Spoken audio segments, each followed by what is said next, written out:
नमस्कार दोस्तों, study material में आपका हार्दिक स्वागत है। I hope you all are doing well. आज हम डिस्कस करेंगे 6 सितंबर के मोस्ट इम्पॉर्टेंट करंट अफेयर को। तो 6 सितंबर के जितने भी इम्पॉर्टेंट करंट अफेयर उनको मैं डिस्कस करूंगा और लास्ट में कैपिटल एंड करेंसी डिस्कस करूंगा और लास्ट में आप लोग को होमवर्क का क्वेश्चन मिलेगा, उसका आंसर आप लोग कमेंट बॉक्स में ज़रूर बताइएगा। तो चलिए शुरू करते हैं वीडियो को। लेकिन उससे पहले आरआरबी एनटीपीसी 2019 का यहाँ पर एग्ज़ाम डेट आ चुका है, तो 15 दिसंबर से एग्ज़ाम होगा। ऐसा जो है यहाँ पर जो रेलवे मिनिस्टर पीयूष गोयल जी के द्वारा यहाँ पर ट्वीट किया गया था और जो अध्यक्ष हैं वीके यादव और रेलवे के सीईओ भी अभी नियुक्त किए हैं वीके यादव, उन्होंने भी कहा है कि 15 दिसंबर से CBT 1 एनटीपीसी CBT 1 का पेपर शुरू हो जाएगा। तो अब जो है आप लोग लापरवाही मत कीजिए और प्रिपरेशन को जो है आगे बढ़ाइए, बूस्ट कीजिए अपने आप को। तो चलिए शुरू करते हैं। आज का पहला क्वेश्चन है, हाल ही में पंजाब के सरकार ने कौन सा ऐप लॉन्च किया है? तो इसका राइट आंसर हो जाएगा आई रखवाली।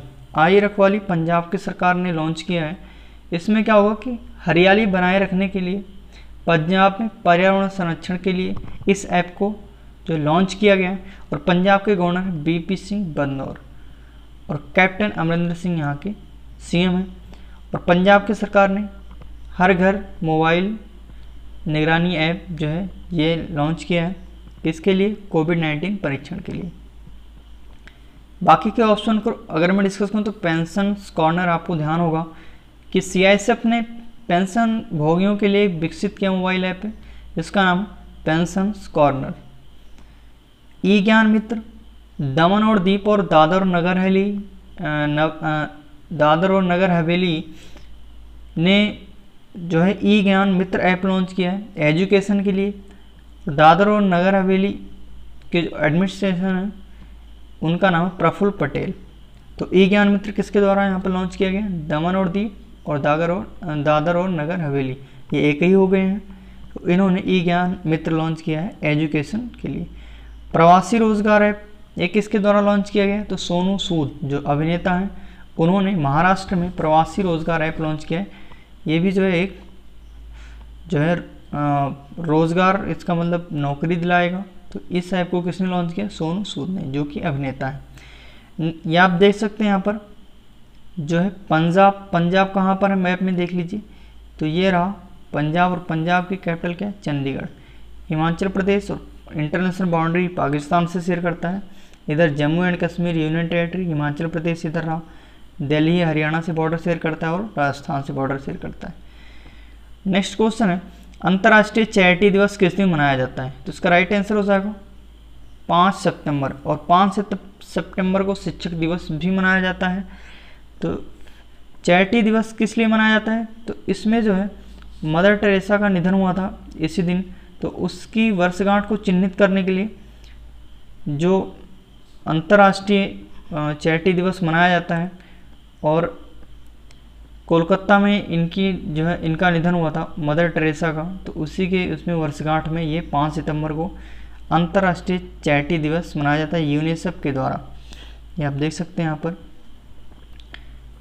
और 13 अगस्त को क्या मनाया जाता है? 13 अगस्त को मनाया जाता है विश्व अंगदान दिवस। 28 जुलाई को विश्व प्रकृति संरक्षण दिवस मनाया जाता है और 15 जुलाई को विश्व युवा कौशल दिवस मनाया जाता है।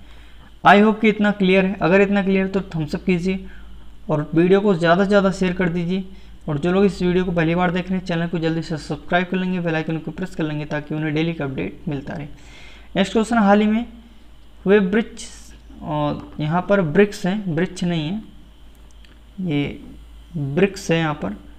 तो ब्रिक्स की जो है मीटिंग हुई है संस्कृत मंत्रियों की जो मीटिंग हुई है ब्रिक्स की, वो उसकी अध्यक्षता किसने की है? हाल ही में ब्रिक्स संस्कृत मंत्रियों की बैठक की अध्यक्षता किसने की? तो इसका राइट आंसर हो जाएगा रूस। रसिया ने जो है इसकी अध्यक्षता की है और रसिया ने जो है और मीटिंगों की भी अध्यक्षता की है। तो यहाँ पर अभी हाल ही में BRICS anti drug working group की 4थी बैठक हुई थी, तो उसकी अध्यक्षता भी रसिया ने की थी। और भारत की तरफ से कौन भाग लिया था? तो नारकोटिक्स जो है विभाग है उसके महानिदेशक कौन है, राकेश अस्थाना, इन्होंने भाग लिया था। उसके बाद फिर ब्रिक्स पर्यावरण मंत्रियों की जो छठी बैठक थी उसकी अध्यक्षता रसिया ने की थी, और इंडिया की तरफ से जो पर्यावरण मंत्री प्रकाश जावड़ेकर जी उन्होंने भाग लिया था। और ब्रिक्स पर्यावरण मंत्रियों की जो 7वीं बैठक होगी वो इंडिया में होगी 2021 में, तो ये भी आप लोग लर्न रखिएगा। और रसिया की अगर मैं बात करें तो रसिया में एक एक्सरसाइज जो है होने वाली है कॉकाज, उससे इंडिया ने जो है एग्जिट कर लिया है। पहले इंडिया में भाग ले रहा था बट इंडिया ने एग्जिट कर लिया है बिकॉज चाइना और पाकिस्तान भी उसमें पार्टिसिपेट कर रहे हैं। और भारत ने रसिया के साथ में फेडे ऑनलाइन शतरंज ओलंपियाड संयुक्त विजेता के रूप में यहाँ पर निकल के आए हैं। रसिया और भारत दोनों जीते हैं फेडे ऑनलाइन शतरंज ओलंपियाड। तो इतनी सारी चीज़ें आप लोग ध्यान रखिएगा रसिया के बारे में। और रसिया की अगर हम बात करें तो रसिया ने अभी हाल ही में ज़ैरकान मिसाइल का सफल परीक्षण किया है। नेक्स्ट सऊदी अरब, ये जो है G20 के विदेश मंत्रियों की असाधारण बैठक की अध्यक्षता की थी, किसने, सऊदी अरब ने। और इंडिया की तरफ से कौन गया हुआ था, तो इंडिया की तरफ से प्रहलाद सिंह पटेल इसमें भाग लिए थे। और सऊदी अरब ने भारत यहाँ पर विदेश मंत्री जो है इसमें भाग लिए थे, हुआ था ये G20 कृषि मंत्रियों की जो बैठक हुई थी तो उसमें जो है भाग लिया था इन्होंने, ये विदेश मंत्री जयशंकर जी ने, नहीं कृषि मंत्री जो कौन है, नरेंद्र सिंह तोमर, हाँ नरेंद्र सिंह तोमर जी ने यहाँ पर भाग लिया था, सॉरी। तो सऊदी अरबिया में G20 की जो यहाँ पर बैठक हुई थी कृषि मंत्रियों की, उसमें इंडिया की तरफ से नरेंद्र सिंह तोमर जी ने भाग लिया था। और उसकी अध्यक्षता किसने की थी यहाँ पर, सऊदी अरब ने। और G20 के विदेश मंत्रियों की असाधारण जो बैठक हुई थी उसमें भारत की तरफ से विदेश मंत्री एस जयशंकर जी थे, माफ़ कीजिएगा यहाँ पर एस जयशंकर जी यहाँ पर थे, तो ये आप लोग लर्न रखिएगा।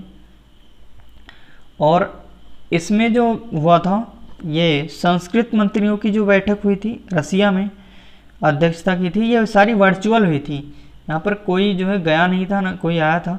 ये जो ब्रिक्स संस्कृत मंत्रियों की बैठक की अध्यक्षता रसिया ने की थी उसमें इंडिया की तरफ से किसने भाग लिया था, तो इंडिया की तरफ से लिया था प्रहलाद सिंह पटेल। तो कन्फ्यूज़ मत होइएगा, मैं एक बार फिर से दोबारा बता देता हूँ कि रसिया की तरफ से रसिया ने जो अध्यक्षता की है ब्रिक्स संस्कृत मंत्रियों की बैठक की अध्यक्षता रसिया ने की थी, उसमें इंडिया की तरफ से प्रहलाद सिंह पटेल ने जो है भाग लिया था वर्चुअली। और सऊदी अरबिया ने यहाँ पर जो है G20 विदेश मंत्रियों की असाधारण बैठक की अध्यक्षता की थी, उसमें भारत की तरफ से विदेश मंत्री एस जयशंकर प्रसाद ने भाग लिया था। और सऊदी अरबिया ने G20 कृषि मंत्रियों की बैठक की अध्यक्षता की थी, उसमें नरेंद्र सिंह तोमर जी ने भाग लिया था। तो आई होप कितना क्लियर होगा। अच्छा, वियतनाम की अगर मैं बात करूं तो 36वां शिखर सम्मेलन आयोजित किया गया वियतनाम में। युगांडा की अगर मैं बात करूं तो युगांडा में जो है भारत ने युगांडा पीपल्स और डिफेंस फोर्सेस के लिए एक हैंडओवर किया है इंडिया वार गेम युगांडा के लिए, किसने, भारत ने। तो युगांडा की एक जो फोर्स है युगांडा पीपल्स डिफेंस फोर्सेस, तो उसको हैंडओवर किया है इंडिया वार गेम, किसने, भारत ने। और युगांडा की कैपिटल क्या है, कंपाला। वियतनाम की कैपिटल क्या है, हनोई। और रसिया की कैपिटल क्या है, मॉस्को। रूबेल यहाँ पर करेंसी चलती है। ये आप देख सकते हैं रसिया और आर्टिक ओशियन यहाँ पर है। और इसके बाद कौन कौन से, Kazakhstan, Mongolia, China, Belarus, Ukraine, Finland इसके बॉर्डर शेयर करते हैं। नेक्स्ट क्वेश्चन है, बजाज एलियांस ने किसे अपना नया ब्रांड एम्बेसडर बनाया है, तो इसका राइट आंसर हो जाएगा ड्रेन ब्रावो। ड्रेन ब्रावो को बजाज एलियांस ने अपना नया ब्रांड एम्बेसडर बनाया है।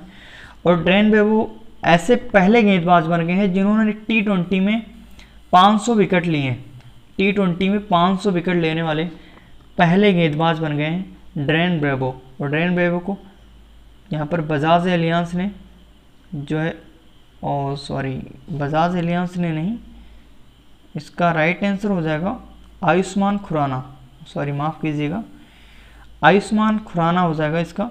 बजाज एलियांस ने किसे अपना नया ब्रांड एम्बेसडर बनाया, तो आयुष्मान खुराना को बनाया है।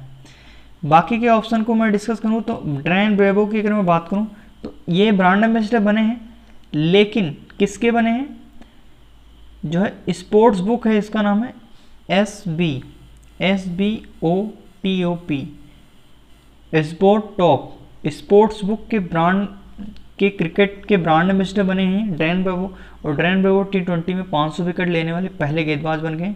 तो कंफ्यूज मत होइएगा। इस क्वेश्चन का जो राइट आंसर होगा वो होगा आयुष्मान खुराना। बजाज एलियांस ने अपना नया ब्रांड किसे बनाया? आयुष्मान खुराना को बनाया है। और डैन ब्रेवो को किसने ब्रांड एम्बेसडर बनाए? एसबो टॉप स्पोर्ट्स बुक ब्रांड के क्रिकेट के एम्बेसडर बने हैं, और इन्होंने ही T20 में 500 विकेट लेने वाले पहले गेंदबाज बन गए। अच्छा, ब्रेटली को किसने ब्रांड एम्बेसडर बनाया? स्पोर्ट अड्डा ने अपना ब्रांड एम्बेसडर बनाया है। और दिया मिर्जा जो है वो 2022 तक बनी रहेंगी यूएनईपी की ब्रांड गुडविल ब्रांड एम्बेसडर बनी रहेंगी दिया मिर्जा। नेक्स्ट क्वेश्चन है, हाल ही में बंगाल की खाड़ी में भारतीय नौसेना और रूसी नौसेना के बीच द्विपक्षीय समुद्री अभ्यास कौन सा हुआ? तो यहाँ पर अगर किन्हीं दो कंट्रियों के बीच में दो मिलिट्री एक्सरसाइज होती है कंट्रियों के बीच में, तो बाइलेटरल यानी कि द्विपक्षीय बोलते हैं। और काफ़ी सारे कंट्रीज होते हैं तो उसको जो है मल्टीलेटरल एक्सरसाइज बोलते हैं। तो यहाँ पर बाइलेटरल एक्सरसाइज है, और मल्टीलेटरल एक्सरसाइज में काफ़ी सारी जो कंट्रीज भाग लेती हैं। तो द्विपक्षीय कौन सा एक्सरसाइज हुआ? इंडिया के नौसेना और भारतीय नौसेना के बीच में। तो इंदिरा हुआ, कहाँ पर हुआ? बंगाल की खाड़ी में। ये भी आप लोग ध्यान रखिएगा, कई बार एग्जाम में पूछ लेता है कि भारतीय नौसेना और रूसी नौसेना के बीच में इंदिरा एक्सरसाइज कहाँ पर हुआ? तो बंगाल की खाड़ी में हुआ। कौन सा? 2020 वाला। तो ये आप लोग लर्न रखिएगा। अच्छा, ये पासेस एक्स की अगर मैं बात करूँ, पैसेस एक्स, ये भारतीय नौसेना और अमेरिकी नौसेना के बीच में हुआ था। कहाँ पर? हिंद महासागर में एक्सरसाइज हुई थी अमेरिका की नौसेना और भारतीय नौसेना के बीच में, हिंद महासागर में हुआ था। संप्रति एक्सरसाइज हुई थी मेघालय के उमरोई में, भारत और बांग्लादेश के बीच में संप्रति एक्सरसाइज हुई थी।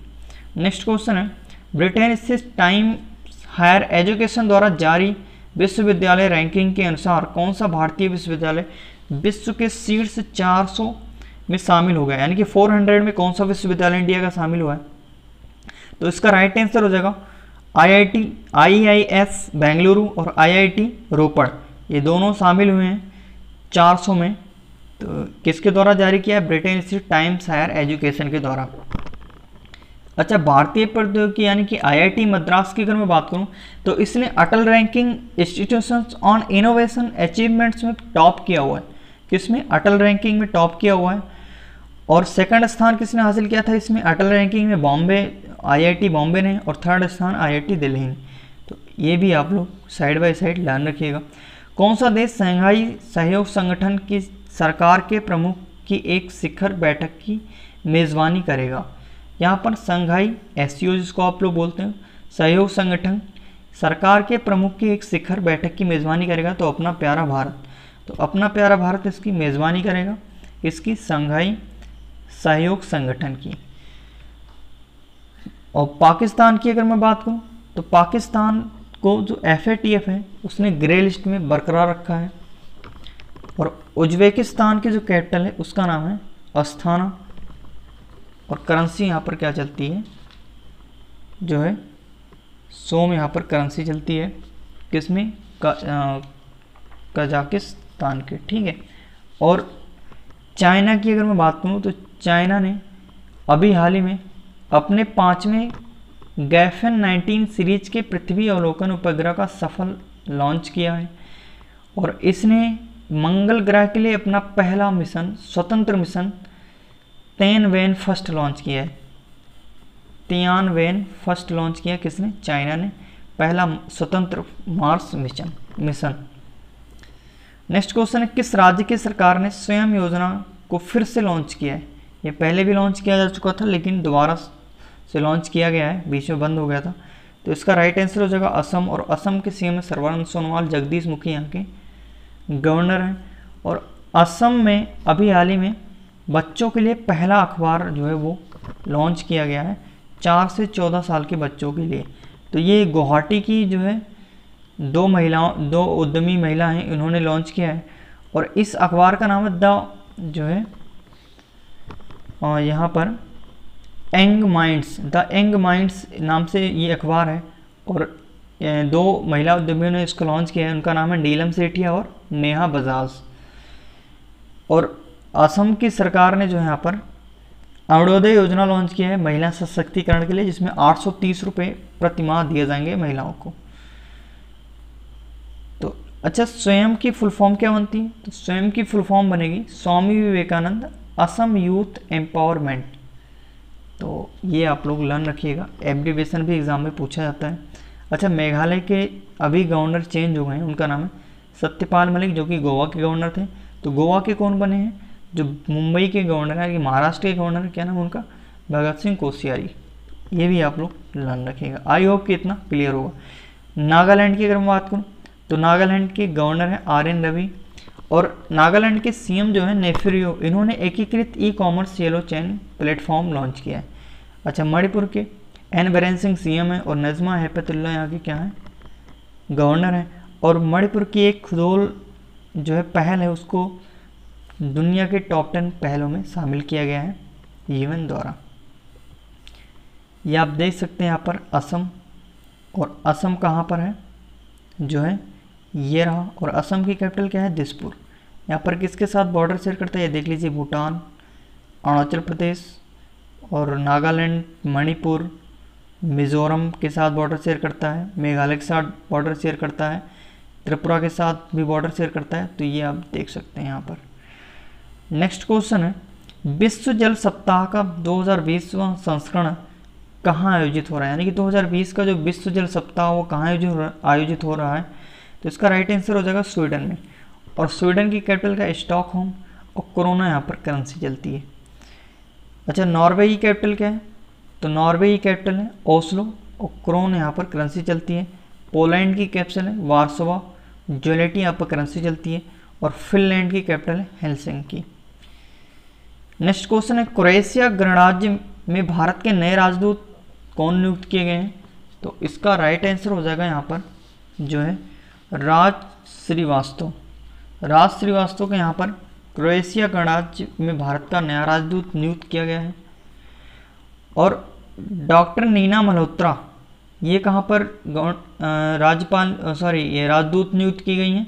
तो ये इटली में भारत के राजदूत नियुक्त की गई हैं। रवीश कुमार, इनका अगर मैं बात करूँ कसर नहीं है, रवीश कुमार इनका नाम है, ये फिनलैंड में भारत के राजदूत नियुक्त किए गए हैं। CB जॉर्ज, ये कुवैत में भारत के नए राजदूत नियुक्त किए गए हैं। तो इस क्वेश्चन का राइट आंसर हो जाएगा राज श्रीवास्तव, ये क्रोएशिया गणराज्य में भारत के नए राजदूत नियुक्त किए गए हैं। ये आप देख सकते हैं क्रोएशिया, और क्रोएशिया की ज़ैग्रेब यहाँ पर कैपिटल है। इसके बाद यहाँ पर हंगरी, स्लोवानिया और गल्फ ऑफ विंसिया यहाँ पर ये देख सकते हैं इटली है, और बोस्निया एंड हेर्ज़ेगोविना यहाँ पर, सर्बिया यहाँ पर जो बॉर्डर शेयर करते हैं कौन कौन से? हंगरी है, इधर स्लोवानिया है। तो उसके बाद एड्रियाटिक सी यहाँ पर है, ये आप देख लीजिएगा। ये क्वेश्चन आप लोगों के लिए होमवर्क का क्वेश्चन है, इसका जो है आंसर कमेंट बॉक्स में ज़रूर दीजिएगा। तो आई होप कि वीडियो अच्छा लगा होगा, और ये वीडियो कैसा लगा आप लोग कमेंट बॉक्स में ज़रूर बताइएगा, और इस चैनल को सब्सक्राइब कर लीजिएगा ताकि आप लोगों को ऐसे ही महत्वपूर्ण विषयों पर, टॉपिक पर अच्छी वीडियोस मिलती रहें। तो आज के लिए इतना ही, कल फिर मुलाकात होगी इस करंट अफेयर के साथ। तो तब तक के लिए पढ़ते रहिए, मस्त रहिए और मुस्कुराते रहिए। धन्यवाद। जय हिंद, जय भारत।